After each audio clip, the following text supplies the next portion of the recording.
posibilidad ng tagumpay o kabiguan, ng ligaya o lungkot.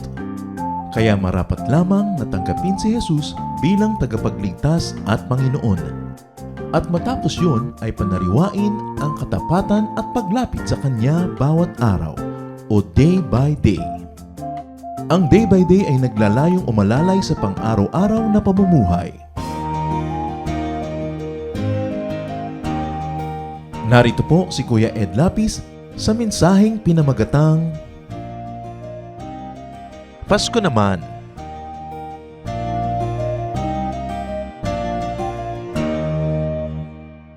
Maligayang Pasko po sa inyo. May mga nagtataka po, bakit hindi tayo laging merong service pag araw ng Pasko? Kahit anong araw mataon. Halimbawa, natapat ng Webes, natapat ng Miyerkules, ba't hindi tayo nagsa-service?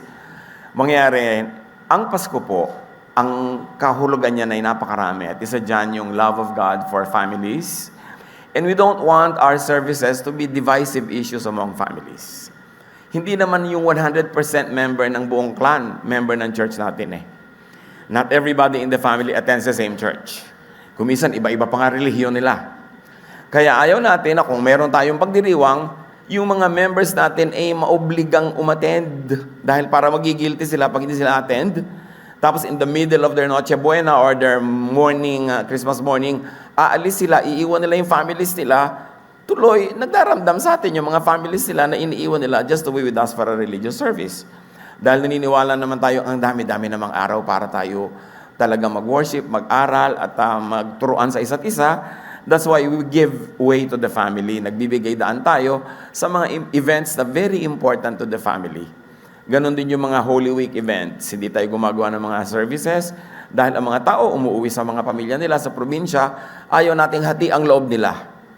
At siyempre, pag lagi mong sinike up na sa Lord ito, unahin ang Lord, atin talaga sila, pero wala sila doon sa family event. And it is not a good testimony to the families that our church activities divide them. Kaya tayo nagbibigay daan, marami naman tayo ibang pagkakataon para sumamba, para mag-aral.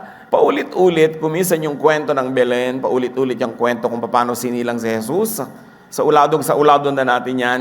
Pero merong iba pang mahalaga, bagamat yan ay napakahalaga. Yung bakit isinilang si Jesus. Hindi kung paano, kung anong araw, anong petsa. We don't celebrate the birth date of Jesus. We celebrate the birth. So it doesn't matter kung anong date yan mataon o matapat. Pinagtatalo-talunan kuminsan niya mga yan, anong date? Does it matter? Lagi kong sinasabi, gusto mo mag-celebrate ng March 4, di mag-March 4 ka, kaya lang wala ka kasabay. So it's a social convention na merong ganong klaseng date. Sinasabi ng iba, di ba galing niya sa isang pagan tradition na December 25th sa Europe noon, winter solstice is the longest night, and so they have these pagan celebrations. We say, well, there was a tradition before, pero hindi naman tayo nag-gather para ituloy yung tradition na yun eh. Ang ating ipinagdiriwang, yung diwa, yung ideya that the Lord was born. And why December 25 sa West, lalo sa Europe, merong ganong event? Because it's the longest winter night. And alam niyo, sa kahabaan ng winter, marami dyan na nalulungkot, nade-depressed. In fact, there's a lot of suicides even now pag winter. So yung mga tao noon, gumawa sila ng adjustment, itinataon nila yung mga festival nila sa kalagitnaan ng winter season para magkaroon sila ng something to look forward to. Kasiyahan, it's a coping mechanism of societies, of civilizations. But now, no matter what date it falls, in fact, dapat nga araw-araw nagsiselebrate tayo ng pagkakasilang ni Jesus. It's not the date that matters, it is the idea that the Lord was born. And it's not always just how He was born, what happened on that night when He was born, kundi bakit siya sinilang. Ano nga ba talaga ang mensahe ng pagkakasilang ni Jesus? Ephesians 4:31-32. Get rid of all bitterness, rage and anger, brawling and slander, along with every form of malice. Be kind and compassionate to one another, forgiving each other, just as in Christ, God forgave you. Kaya may Pasko, because God likes to forgive us. God likes to restore our relationship with Him, at ang Panginoong Jesus ang naging daan, naging tulay sa nagkalayong relasyon ng Diyos at ng tao. Kung araw-araw, taon-taon, nagpapasko tayo, pero meron pa tayong iniingatang galit sa ating puso. Meron pa tayong mga kinikim-kim na sama ng loob. Meron pa tayong pinagtataniman ng galit. Meron pa tayong hindi kinakausap, kuminsan sa loob ng sarili nating bahay, habang kumakanta tayo ng Joy to the World. At kuminsan, kasamahan pa nga sa church, habang nagpupugad ang mga galit, sama ng loob at tampo sa ating puso, at nagtatagal siya doon, nababaliwala ang mensahe ng Pasko. Kasi ang Panginoon, ang gusto niya tayo ay mapatawad ng Ama, magpatawad tayo sa isa't isa, humingi tayo ng tawad sa ating mga kasalanan, kasi yung kakulangan ng pagpapatawad ay napakabigat na dalahin ng dibdib. Pag may galit ka, hindi makukompleto ang iyong saya. Pag nagkikimkim ka ng sama ng loob, hindi makukompleto ang iyong saya. Sa mag-asawa na may isa o pareho silang nagkasala sa isa't isa, pag hindi mo pinatawad completely, pero magkasama rin naman kayo araw-araw, matabang ang samahan. Napakla pa nga, sayang, nagsama pa, kulang ang saya. Kaya ang itinuturo talaga ng Panginoong Hesus, pagpapatawaran. So yan ang atin ngayong challenge at kaligayahan sa celebration ngayon. I like you to think of people na meron kayong pagkukulang sa kanila at magpasya kayong humingi ng tawad in any form, in any way, para matapos na yon. At kung meron na kayo naman yung galit, kayo may sama ng loob, magpatawad na tayo ngayon. Bigyan natin ng kahulugan ng ating pagsasama-sama ngayon na makalaya tayo sa lahat ng uri ng bigat. Bakit? Magpatawad tayo kasi Pasko naman. Panginoon, salamat po at may Pasko. At dahil dyan, maaari naming sariwain ang aming buhay, maaari naming pag-aralan ang aming mga ginagawa, at maaari naming ihanap ng liwanag ang aming mga kadiliman, ituwid ang aming mga kalikuan. Mangusap po kayo sa amin para sa aming pagsasaya, maging malalim, maging malawak at mataas ang kahulugan, na ngayon magpapalaya kayo ng mga tao, Panginoon, mula sa mga sama ng loob, mga galit, valid or not valid, but just the same, these negative feelings affect us. We like to surrender our hearts to you today. Bilang pagkilala ng dahilan kung ba't isinilang ang iyong anak na si Jesus. Kayong mangaral, kayo ang magpagaling at magpalakas sa amin upang gawin ang tamang gawin. Dalangin namin ang lahat ng ito sa ngalan ng iyong anak na si Jesus. The main message of Jesus is forgiveness and acceptance. Kaya dapat yun ang na-emphasize sa Pasko. Sa Pasko, hindi lang, anong ireregalo ko kanino, anong ireregalo ko, kundi sinong dapat kong patawarin na dapat kong regaluhan ng tunay na regalo ng Pasko. Sino ang dapat kong tanggapan ng pagpapatawad at paano ko padadaliin sa kanya yun? Hihingi ba ako ng tawad? Magpapadala ba ako ng regalo? Magpapadala ba ako ng greetings? Para malaman niya, directly or indirectly, na ako'y humihingi ng tawad. Because the main message is forgiveness. God's forgiveness and acceptance of people through Jesus. Acts 13:38-39. I want you to know that through Jesus, the forgiveness of sins is proclaimed to you. Sa pamamagitan ni Jesus, ibinibigay ang pagpapatawad. At yun ang dahilan ng Pasko. Empty ang Pasko na walang kakambal na pagpapatawad at pagpapatawaran. Through Him, everyone who believes is set free from every sin. A justification you were not able to obtain under the law of Moses. So that's the reason. If people would have to obey the law of Moses to be free from sin, nobody could be free because nobody could obey. So Jesus was sent to obey the law of Moses in our behalf. And then to go above it and to set us free from that law. Na napakalinaw na ginawa niya sa pagpapaalaya niya sa mga tao sa law of the Sabbath, sa mga law ng mga dietary laws, mga laws of physical cleanliness, etc., etc. So, pinapalaya tayo. Napakaraming mga batas ang sinunod niya in our behalf kasi hindi natin kayang sundin. At napakarami naman siya mga batas na in-update. Ginawa niya ang interpretation na very loving, very kind, para hindi na tayo laging kulang. Ang ginawa niya, the Lord reinterpreted the law And the reinterpretation of Jesus is a loving interpretation. Kasi pwede maging unloving ang interpretation of the law. Pwede yan na maging cruel, pwede maging unkind, pwede ka mambato ng kapwa. But the Lord said, I give you one command and that is love. So dapat loving ang application. Pag hindi mo kayang i-apply in a loving way, well, charge it to history. May bago ng law na umiiral, the law of love. Mahiwaga kung paano tayo pinapatawad, kung paano tayo nililinis, pero ang mahalaga, gawin natin yung kaya nating maintindihan. At yun ang ipinapagawa sa atin, people's forgiveness and acceptance of others. Hindi man natin lubos na maunawa kung paano umaandar yung method ng Panginoon sa pagpapatawad, ang alam natin ganito, pag nagpatawad ka sa kapwa mo, pinapatawad ka rin ng Diyos.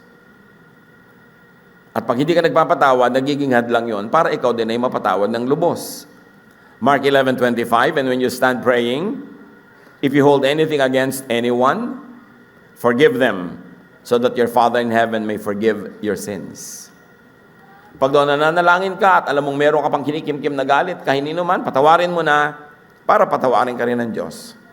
At hindi lang sa prayer yon. So if you like to hold Christmas celebrations, or before you do that, magpatawad ka para magkaroon ng kabuluhan ang iyong celebration. It is important that we forgive. The theology of forgiveness of God of all sin is sometimes above us, is sometimes beyond us. But the method of how we can be forgiven is very clear. Forgive others, and you get forgiven. And you can operate in that level.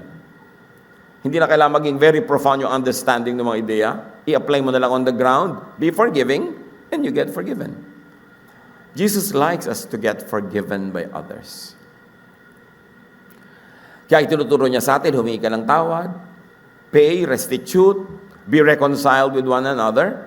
Kasi alam ng Panginoon that life is a lot nicer, easier, more beautiful pag walang galit sa atin. Lalo kung malapit sa atin yung mga yon. Kaya tinuturuan niya tayo magpakumbaba, humingi ng tawad, para walang hidwaan na nagaganap. Matthew 5:23-24. Therefore, if you are offering your gift at the altar, and there remember that your brother or sister has something against you, leave your gift there in front of the altar. First, go and be reconciled to them, then come and offer your gift. And this is the Lord speaking. Meron kang inihahandog sa Panginoon, naalala mong may galit sa'yo, merong may sama ng loob sa'yo, iwan mo muna yung handog mo, puntahan mo muna siya at makipag-asundo ka. Of course, the context is you all live in a small village. If that is not possible to do physically, it can be done electronically or any other way. But the important thing is this. As you do your religious activities, as you go through your spiritual development, never leave behind people who are angry at you, people whom you have wronged, or probably you have not even wronged but they think you've wronged them. Ang mahalaga is to clear the air, ayusin, yun ang requirement ng Diyos. Mahirap itong sundin.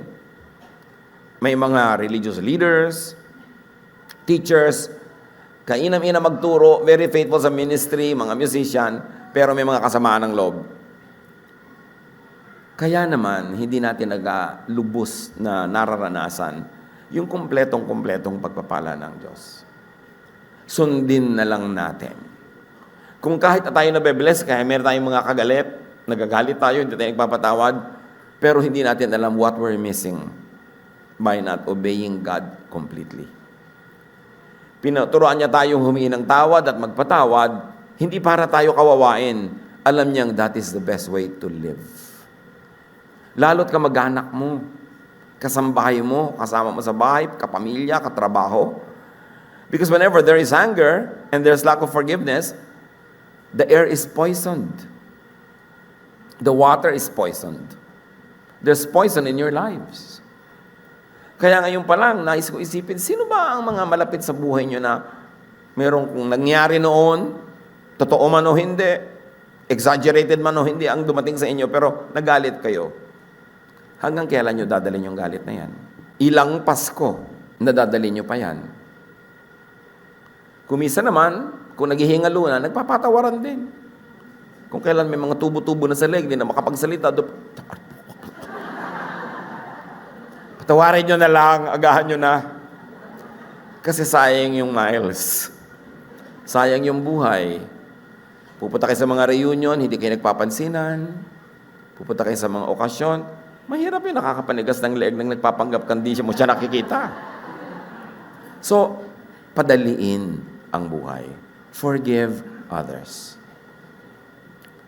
As we are talking now with each other, sino ang number 1 sa listahan nyo na mahirap patawarin? Yun ang patawarin. Para hindi sayang ang Pasko. Pag nagagalit ka naman, wala ka rin na-achieve eh. Tumataas ang presyon ng iyong dugo, bumibilis ang iyong palpitation, tumataas din ang blood sugar ng mga galit. Yung mga negative feeling, very bad for the health. So, kaya gusto ng Panginoon, magpatawad ka na para gumaan ang iyong buhay. So, hindi pa rin ako binabayaran ng utang. Sa galit mo ba, nabayaran ka? Hindi rin, di ba? So, lugi ka, hindi ka binabayaran, tapos galit ka pa, doble lugi ka. Hindi ka na nabayaran, di 1 lugi, pero masaya ka naman, nagpatawad ka, di 1 lugi lang, hindi 2 lugi yun. Ephesians 4:32, be kind and compassionate to one another, forgiving each other, just as in Christ, God forgave you. Ito siguro ang isa sa mga pinakapaulit-ulit na katuruan, to forgive. Pero pag umadar ang ating pride, ini-ignore natin yan. Sinusunod natin ang lahat, pero yun, huwag. Pero may kulang sa ating buhay. Pagka ganon. Forgive others and enjoy great blessings. If you are being blessed now, even with lack of forgiveness or insufficient forgiveness, you will be blessed even more. 1 Peter 3:9, do not repay evil with evil or insult with insult. On the contrary, repay evil with blessing. Because of this you were called, so that you may inherit a blessing. May kasamang pangako. Huwag mo daw susuklian ng mali ang kamalian. Bakit? Pareho lang kayo mali. You don't have the moral upper ground now. Pareho lang kayo. Nauna lang siya, pero ikaw yung mas recent. Pag pinatulan mo at ginawan mo rin ng mali. And very importantly, kumisa naman, marami sa atin, dahil sa ating pag-ibig sa Diyos, dahil sa ating kaliwanagan ng ating espiritu, nakakapagpatawad tayo ng iba. Sa iba nga, nagiging madali yun. Pero mahirap magpatawad sa sarili. Kasama dyan, mga kapatid, forgive yourself. Ano ang mga naging kasalanan mo na hindi mo patawad ang iyong sarili? Nasunog mo ang bahay nyo noon, nung lalaro kang bahay-bahayan? Yung nagkulang ka sa iyong magulang o kapatid o anak? O sa mag-asawa, nagtaksil ka? At dahil dinapuan ka ngayon ng kaliwanagan, nagkaroon ka ng guilt na hindi mo na mapatawad ang iyong sarili, mas mabigat yan pag sarili ang di pinapatawad. Kasi dala-dala mo yung guilt kahit saan ka pumunta. Pati yan kasama sa dahilan kung ba't isinilang si Jesus. Ang sabi ni Jesus sa Mark 12:31, love your neighbor as yourself. So to extend that, forgive your neighbor, forgive yourself. Hindi lang iba ang patatawarin mo, pati ang iyong sarili. Pag sinuri natin ang mga katuruan ni Jesus, una, huwag kang magkasala. Pangalawa, nagkasala ka na, wala na tayong magagawa, nagkasala ka, humingi ka ng tawad, patatawarin ka ng Diyos. Pagkatapos, hindi lang yon, ayaw niyang may dala kang guilt. Gusto niya burahin yung guilt. That's why the blood of Jesus washes all our sins. It is not enough that you know that you were forgiven by God, that you were forgiven by your wife, or by your son, or by your mother. You must also forgive yourself so that the burden will be lifted up. And the rest that God wants to give you will be yours. Sabi ni Jesus, come to me all of you who are tired and heavy laden, and I'll give you rest. Learn from me. I am humble at heart. My yoke is easy. My burden is light. You will find rest for your souls. Ang gusto ni Jesus tayo yung mapahinga. Meron pa ba kayong daladalang guilt? Kung naihingin nyo na yun ang tawad sa Diyos, at kung kasalanan sa kapwa, naihingin nyo na ng tawad, patawarin nyo na rin yung sarili. Yan ang gift na ibigay nyo kung may dinadala pa kayo.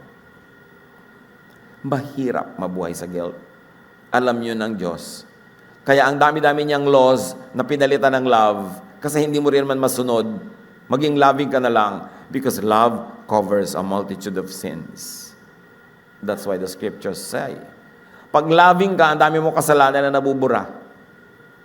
Ang daming ginagawa ng Panginoon na paraan para tayo makalaya sa kasalanan, sa burden ng kasalanan, sa kaparusahan ng kasalanan, at sa guilt dahil sa kasalanan. Hindi bagay sa tunay na mananampalataya ni Jesus yung punong-puno pa ng guilt kasi naihingi mo na yun ang tawad. Binayaran na rin ni Jesus ang bayad dyan. At ang gusto ng Panginoon, mapahinga ka. Kaya ang sabi nitong si Paul sa Philippians 3:13, meron akong past.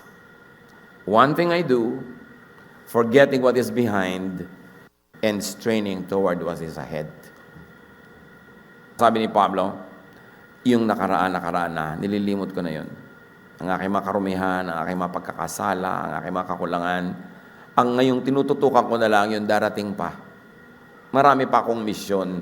Marami pa akong gagawing mabuti. So, yung nakaraan, tama na. Kumisan may mga kababayan na nag-abort. Dahil ayaw niyong sabihin sa magulang niyo na nagbuntis kayo, tapos nag-abort kayo, dala-dala niyo buong buhay. Kung hiningin niyo na yung tawad sa Diyos, pinatawad na kayo, move on. At huwag tayong nag-uusigan ng kasalanan ng isa't isa. Lalo kung mag-asawa na kayo, alam niyo mga naging kasalanan ng isa't isa nung nakaraan, yung mag-aaway kayo, ungkatin niyo. Hindi na nga inuungkat yan ng Diyos eh. Sabi sa Bible, as far as the east is from the west, He takes our sins away from us. He takes our sins to the depths of the sea. Kasi nung araw, walang nakakarating sa ilalim ng dagat. So yun yung metaphor, yun yung talinghaga. Yung ibig sabihin lang, kung saan ka hindi nakakarating, doon dinadala ng Diyos. Kalayo ang iyong kasalanan para hindi ka nausigin pa. So dapat tayo magpatawaran at pag nagpatawad, maglimutan ng kasalanan. Nagkamali sa iyong anak, nagkamali ang magulang, nagkamali ang asawa, pero nagkasundo kayong ituloy ang buhay, magkasama pa kayo, nagpatawaran kayo, ay kalimutan nyo na ang pag-ungkat-ungkat ng nakaraan. Brand new start. Para matamo natin yung pagpapalang gusto ng Diyos. Kapayapaan, katahimikan, at patuloy na pagmamahalan. Kasi mahirap namang mahalin yung sumbat ng sumbat sa iyo lagi. Nagagalit ka tuloy uli, makakagalit na naman kayo, lalaki ng lalaki yung gulo. So forgive others, forgive yourself, and enjoy peace. Kaya sabi ng mga anghel na nagbabaan nung isinilang si Jesus, peace on earth. Maraming kahulugan yun. Peace between humans and God, peace among humans. Kailangan merong peace on earth. Colossians 3:15, let the peace of Christ rule in your hearts. Kaya pag may nagpapakounsel sa akin noon, may gusto magpakasal, tatanong ko, ano na ang pinakamasamang ugali niyang nakita mo? Mamaya, nagko-contest na yung dalawa ng pinakamasamang ugaling nakita nila. Kasi kung hindi ko na kayo ikakasal, ngayon pala, kakagulo na kayo eh. Pag magpapakasal kayo, tanggapin nyo na ang papakasalan nyo ay hindi perfect. Tanggapin nyo na ang papakasalan nyo ay may ugali, merong asal. Na kung nagkamali na yan sa inyong engagement period, alam nyo na yung range, pero maaaring may ilabas pa yung mga iba. Kung hindi ka handa na tanggapin yun, huwag kang magpakasal. Kasi maghihiwalay din kayo. Ang mag-asawa na napakatagal ng pagsasama, kamisan may kinakasal tayo na parang yung renewal of vows, 50 years, at tagal nun. Akala nyo, siguro ang bait-bait po ni Lolo, no? Kaya kayo nagtagal. Anak, ako ang mabait. Pinatawad ko lahat ang kabalbalan ng Lolo mo. Kumisa naman, gano'n naman yung Lolo, siya rin nagpapatawad. Pero ito, lahat ng nagtatagal magkasama, hindi dahil mabait ang isa't isa, nagpapatawad sila. Kaya pagpapatawad ang relationship natin sa Diyos, hindi singil, pagpapatawad. At kung tayo pinapatawad ng Diyos, sino naman tayo para hindi magpatawad ng iba? You don't burn the bridge over which you two must pass. And it is the bridge of forgiveness that is your way to God. So don't burn that same bridge to go against people na ayaw niyong tanggapin. Forgive others. Let the peace of Christ rule in your hearts. John 14:15, sabi ni Jesus, if you love me, you will keep my commands. And Jesus gave really actually just one command. Love one another. Lalo mag-asawa kayo, yan na yan. No return, no exchange. As is, where is. Kasama na lahat yung mga dilapidation, depreciation, lahat. Mag-decide kayo na ganon, at lahat na magiging conflict yung in the future, magiging madali lang. Parang pag nangyari, yan na nga yun, kasama yun sa tinanggap ko. Kasama yan.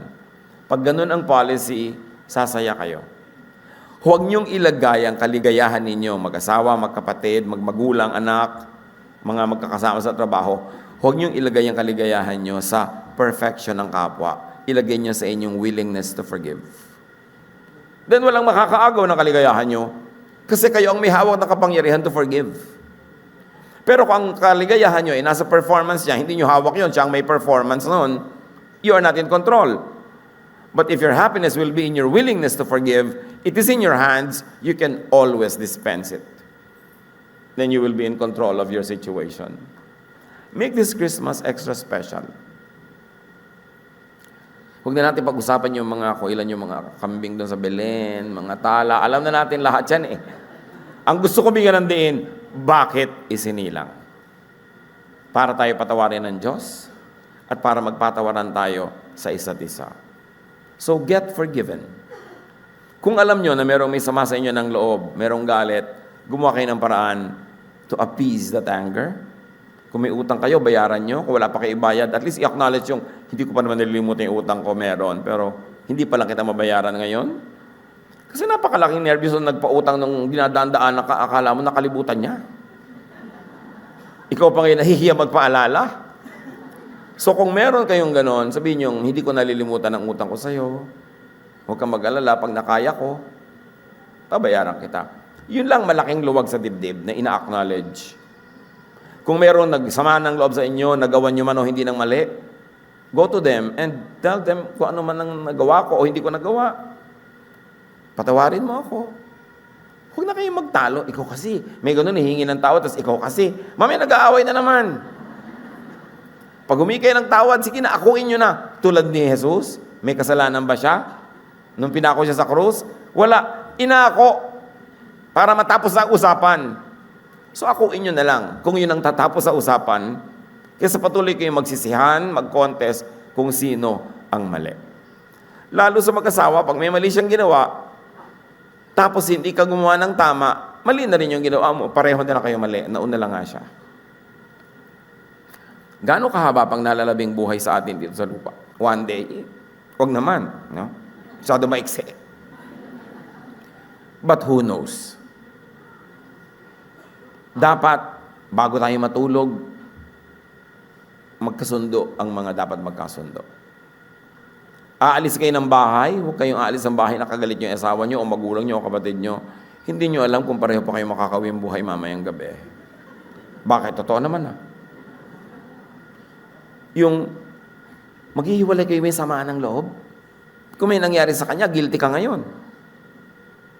Humihingi ka ng tawad sa isang malamig na bangkay. At marami tayong nakitang ganyan mga drama. Dapat habang buhay, habang nag-uusap kayo, ayusin nyo yan. Meron kayo dapat deal. Hindi man tayo magkasundo, meron man tayong pagkagalitan, hindi tayo maghihiwalay ng hindi ayos. Lalo kung nag-abroad pa, yung mahal nyo sa buhay, sasakay ng barko 10 buwan. Tapos 3 linggong walang signal. Alam nyo ba ng mga marino, pagka nasa dagat, walang signal? Pag nakakita lang sila ng lupa, doon may pwede ng signal, tawagan niya sa mga asawa. E paano kung sa pamamagitan ng oras sa walang signal ay may nagganap na hindi maganda sa iyong mahal sa buhay? Sisisi ka. Do not keep a record of wrongs. Always pay when you can and if you must. And always forgive Dapat sa accounting nyo, laging zero balance. Dapat. Laging ganon. Kasi ganoon ang Panginoon sa atin. Get forgiven. So review, kaninong patawad ang kailangan mo ngayon? Make that decision kung wala siya ngayon. Pero kung nandito ngayon, katabi mo, pisilin mo ng konti ang palad niya na ibig sabihin nun, humingi ka na ng sorry. Ibig sabihin, may magkasawa niya magkatabi, nag-aaway. Review and seek forgiveness. And if you can, and if you should, restitute. It's not enough to say sorry when you can do something more. Restitute. Isa pang review, mga kapatid, sino ang dapat mong patawarin na? Yan, the power is in your hands. Mas madali. Forgive na. Ngayon na. Huwag mo na ipagpaliban. Huwag mo nang tagalan. Kasi pag natagalan yan, darating na naman ng mga ibong, mga padala ni Taning, aagawin na naman itong mga salitang narinig natin ngayon. Kailangan magpatawad ka na. At kung pwede mamaya, pagkatapos ng ating pagkasanambahan, i-text mo na, kahit hindi mo sabihin clearly, pinapatawad na kita, just say something. Eat na ba you? O, di ba? Ibig sabihin lang nun, okay na kayo. Give something na parang antisipo para wala nang bawian na nakipag-usap ka na. Kung kailangan mo mag-text ka, makipag-usap ka, magpatawad, at huwag nang magalit, huwag nang magtampo, kung ikaw yung may tampo. Kung ikaw nga yung galit, the power is in your hands, kasi pwedeng ikaw magtanggal ng galit na yun eh. Mas mahirap kung siya galit sa'yo eh. Kaya mas madaling yung ikaw ang galit, na mas lumuwag na yung dibdib. Kasalanan mo na, pagkadala-dala mo pa, pero ikaw pala yung galit. Kasi pwede mo nung alisin yung galit mo. Pwede ka magpatawad. The power is in your hands. Whatever it is, if you need to seek forgiveness, huwag nang mahiya at huwag nang magtagal. Huwag nang magmatigas ng loob. Mga kapatid, magpatawad na kayo. Humingi kayo ng tawad. Sige na, Pasko naman. Panginoon, salamat po dahil may Pasko. At dahil dito, meron kaming malaking paghuhugutan ng lakas para magpatawad, para humingi ng tawad, para ayusin na aming mga relasyon. Sa sandali ito, mga kapatid, ng katahimikan, makipag-ayos kayo sa Diyos kung merong dapat ayusin. Kung meron ka hindi pinapatawad ng matagal, patawarin nyo at sabihin nyo sa Lord, Lord, pinatawad ko na po. Yun ang report nyo sa Lord ngayong Pasko. At kung meron kayo dapat hinga ng tawad, make this firm resolve that you will do it as soon as you can. Lord, hear the prayers of your people. Ang dalangin namin, magpalaya kayo ng mga anak nyo na narito ngayon. Hindi aksidenteng narito sila, gusto mo silang palayain. Kung may bigat ng dibdib, kung may dinadala mga sama ng loob, at kung merong pagmamatigas at ayaw magpatawad, lahat kami, Panginoon. May our hardness melt in the presence of your love. May the dark parts of our soul be brightened up by your light. Tapunan mo ng liwanag, Panginoon, ang mga madidilim na bahagi naming buhay. Palakasin mo ang aming mga puso't isip na gawin ang tama. Makipagkasundo, magpatawad, humingi ng tawad. At kung meron man, hindi kailangan gawin to dahil wala silang galit.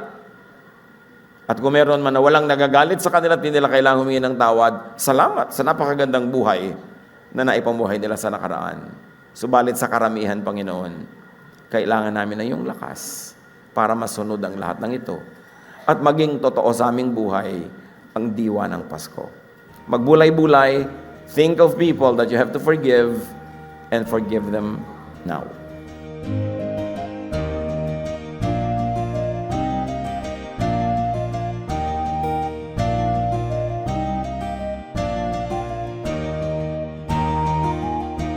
Ang katatapos pong mensahe ni Kuya Ed Lapiz ay pinamagatang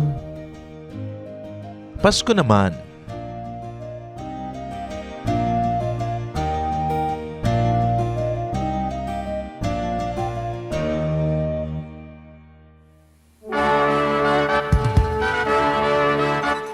Halina't sama-samang sumamba at magdiwang sa Day by Day Jesus Celebration kasama si Kuya Ed Lapiz. Bulwagan ng Panginoon, PICC, one Sunday a month, Philippine International Convention Center, Rojas Boulevard, Pasay City. all other Sundays sa mga day-by-day mini-bulwagan ang pagtitipon. Para sa buwan ng Enero, gaganapin ito sa January 19, 2025. 8 a.m. ang First Jesus Celebration, 10 a.m. naman ang Second Jesus Celebration. Para sa iba pang detalye, bisitahin ang ating official Facebook page, Day by Day Friends.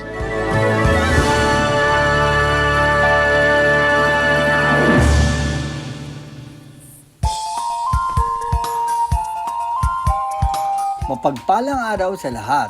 Ako po si Pastor Melan Dilo-Dilo. Inaanyayahan po namin kayo na dumalo at makisaya sa Jesus Celebration sa ating day-by-day PTTC or Philippine Trade and Training Center tuwing 3 beses sa isang buwan sa address na ito, 2330 Rojas Boulevard, corner Senator Hill Puyat, Pasay City. Katabi namin ang World Trade.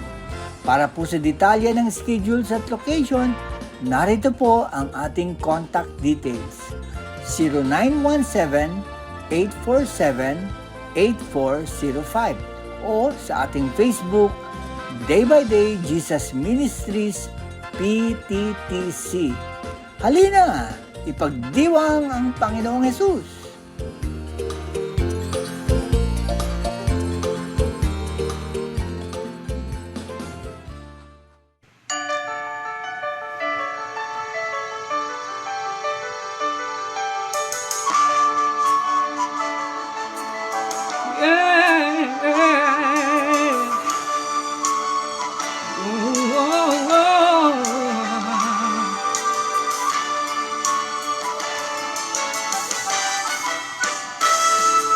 Magtipon na tayo sa ilalim ng paro, kantahin ang paborito nating awit.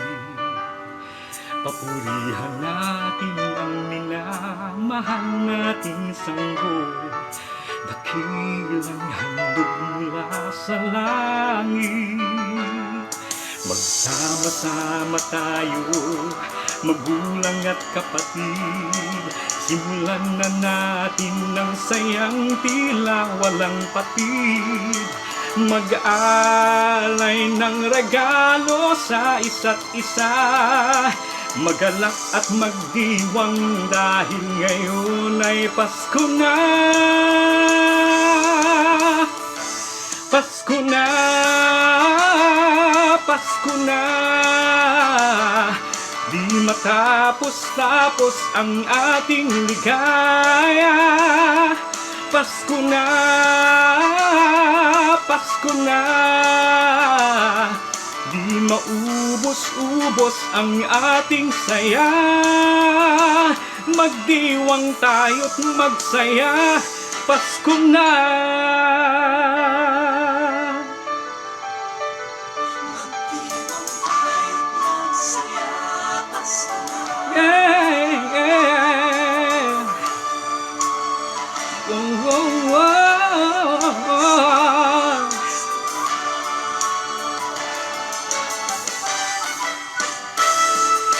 Pairalin natin magandang pag-uugali, sa puso'y manatili ang diwang mapagbunyi.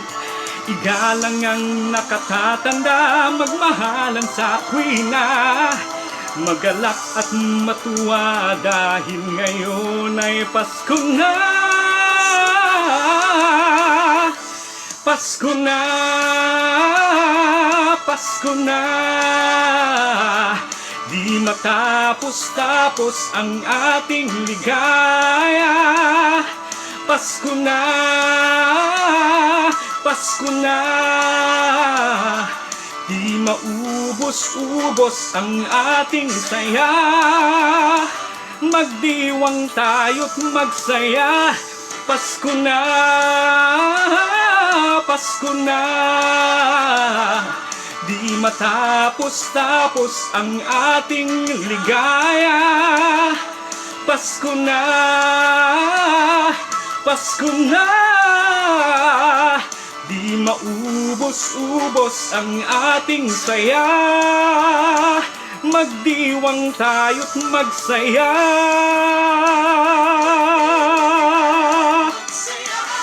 Pasko na!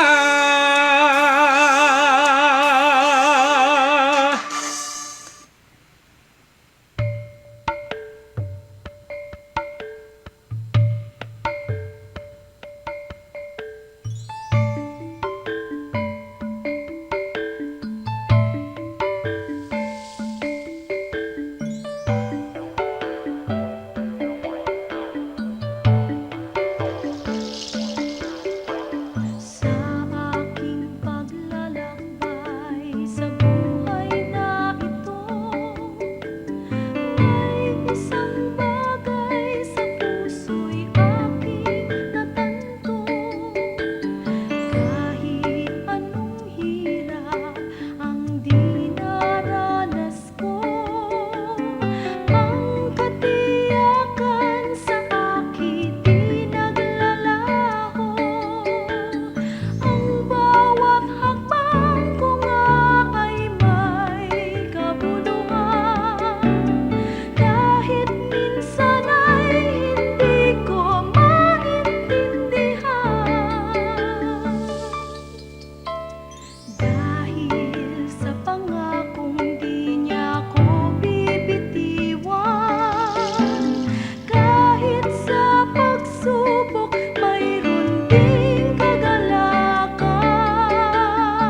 gabi. O iisa lang ang dahilan kaya may Pasko sa kasalanan, kaligtasan, tanging kay Kristo. Ika'y mahal niya, manalig sa Kanya, at bawat araw mo ay lagi ng Pasko.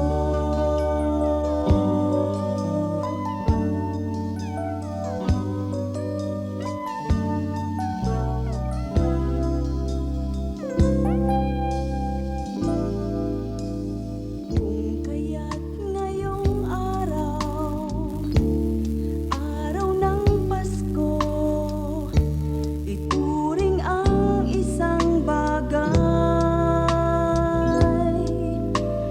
Kung sa iyong bawat galaw dito sa mundo, si Jesus ang patnubay.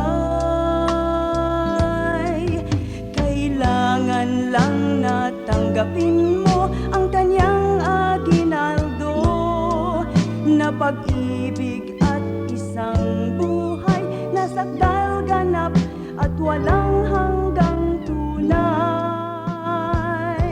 Wow, wow, wow, iisa lang ang dahilan kaya may Pasko sa kasalanan, kaligtasan, tanging kay Kristo. Ika'y mahal niya, manalig sa Kanya, at bawat araw mo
pag-ibig ng Ama sa langit ay handog nitong Pasko. Nang ialay ang mesyas na tunay ay buod nitong Pasko. Ang lahat ng luwalhati sa'yo, dulot ay papuring pamasko.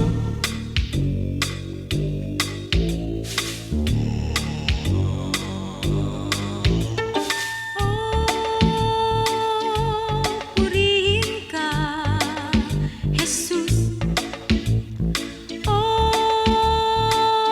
Purihin ka, O Diyos.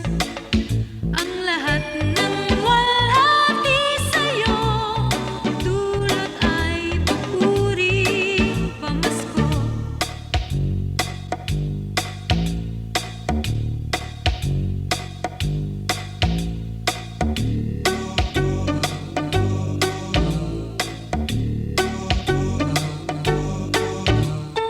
Ang pag-ibig ng Ama sa langit ay handog nitong Pasko. Nang ialay ang mesyas na tunay ay buod nitong Pasko. Ang lahat ng luwalhati sa'yo, dulot ay papuring pamasko.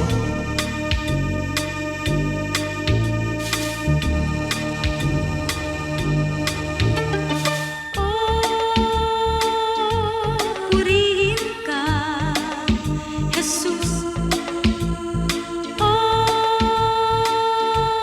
Purihin ka, O Diyos. Ang lahat ng walhati sa'yo, dulot ay papuring pamasko.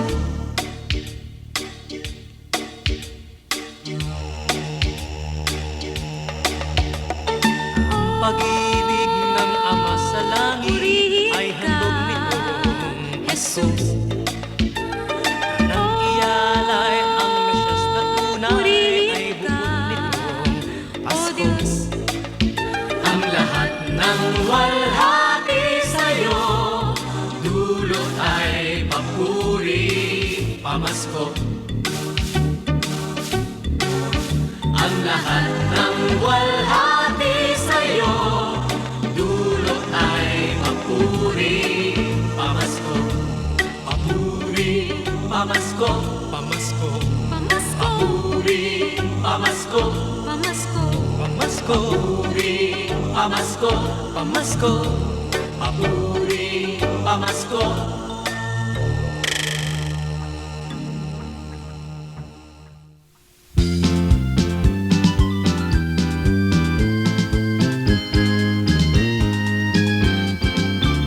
Kailan lang at Pasko na naman, pagmasdan kay saya sa bayan. Bawat tao'y gama, sa puso'y duwa, natatanging araw pinagdiwan.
Oras na po para pansamantalang magpaalam ang programang Day by Day.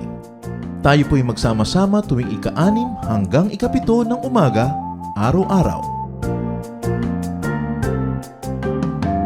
Magandang umaga po at mabuhay ang Panginoong Hesus!